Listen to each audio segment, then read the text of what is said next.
You're walking with all of this unnecessary baggage. And at some point, at some level, you become accustomed to it.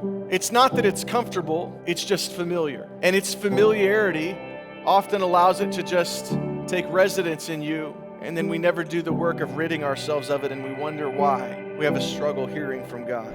It says, let us strip off every weight that slows us down. I just want to start the conversation today by reminding each and every one of us that there are certain ways to hear from God, but there are also barriers to His voice. So many of us carry an unnecessary amount of weight around. The Greek word translated weight is onkos. It means a mass or bulk or a burden or an encumbrance. It's actually a metaphor. It's an athletic metaphor. Back then, runners would get rid of all unnecessary weight, so that they could run more freely. And so you see the obvious spiritual parallel. Get rid of anything that slows your race of faith down. And these encumbrances, these things can be any number of things. A lot of them can even be good things. Get rid of distractions or personal ambitions that take the focus off of your relationship with Christ, of course. Some of the weight that we carry around, things that we've talked about before, like busyness and overcommitment and perfectionism, maybe seeking the approval of man. I would even argue that religion itself could actually be a barrier and can get in the way of a meaningful relationship with God and others. Don't you think that it can? So let's take a second and just define what weight is. We're going to define weight, and I'm going to put it on the screen. It is a physical or metaphorical obstacle that prevents movement or access. A physical or metaphorical obstacle that prevents movement or access. Some of these things could also be like emotional burdens, the guilt that we carry, the shame that we carry, the fear, the regret, internal struggles. Some of these things aren't even necessarily sinful, but if we're not careful, we're going to fail to live in the freedom that Christ has given us over these things. For example, if you're still living in the shame and past regret of a decision that you made, and Jesus Christ has actually paid the price for your sin and for mine, and He has declared it forgiven and that you are free. If you're not careful, you can still carry around the guilt and the weight and the shame, even as you enter into Jesus' church, even as you worship God with His people. What He paid for on the cross, we can cheapen His grace by continuing to hold on to these unnecessary things. You see, because of Jesus Christ, because of His resurrection power, because He conquered the grave and conquered sin's effect, you do not have to carry the weight of your sin around. So many of us do. It could be lingering doubt and unbelief. Maybe you hesitate to trust God, and so you just put that on. Maybe you struggle with all kinds of doubts in your faith, and so you put another piece of luggage on and you wear it around.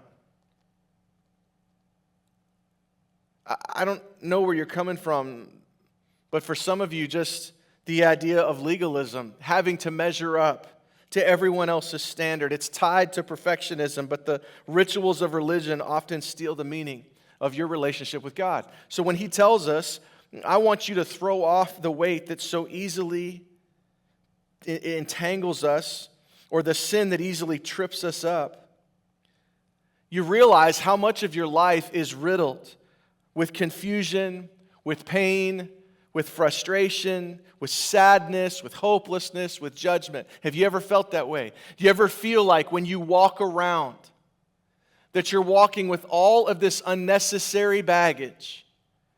And at some point, at some level, you become accustomed to it.